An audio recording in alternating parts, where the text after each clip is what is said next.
एक समय की बात है। महात्मा बुद्ध अपनी तपस्या में लीन थे।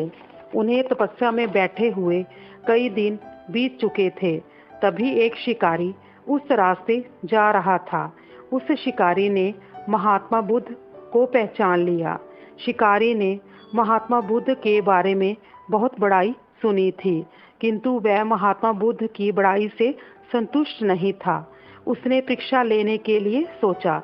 शिकारी पहले तो महात्मा बुद्ध को एक छोटा सा पत्थर फेंककर मारता है, किंतु महात्मा बुद्ध कोई प्रतिक्रिया नहीं करते हैं, क्योंकि उनका मानना था शरीर को तकलीफ होती है, आत्मा को नहीं। अंततः शिकारी द्वारा फेंके गए पत्थर के कारण शरीर को कष्ट हुआ, किंतु आत्मा को नहीं। शिकारी कुछ समय सोचता रहा, महात्मा बुद्ध कुछ प्रतिक्रिया करेंगे, किंतु महात्मा बुद्ध अपनी तपस्या में लीन थे। उन्होंने कोई प्रतिक्रिया नहीं की। पुनः शिकारी ने पत्थर फेंका। वह पत्थर महात्मा बुद्ध की आंखों के ऊपर लगा और उस जगह से खून बहने लगा। महात्मा बुद्ध को आभास हुआ उनके शरीर से रक्त बह रही है, किंतु वह फिर भी अपनी तपस्या से नहीं उठे। शिकारी को गुस्सा आया और उसने पुनः एक पत्थर और महात्मा बुद्ध की ओर फेंका।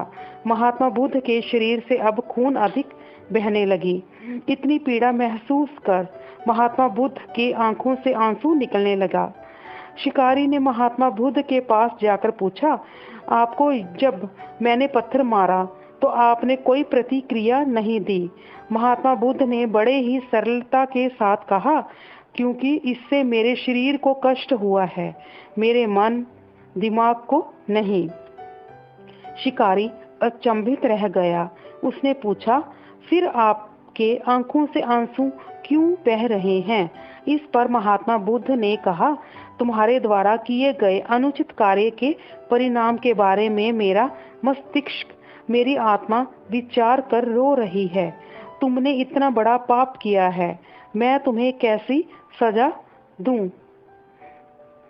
बुद्ध की बातों को सुनकर शिकारी में महात्मा बुद्ध के चरणों में नतमस्तक हुआ और उनसे क्षमा याचना की।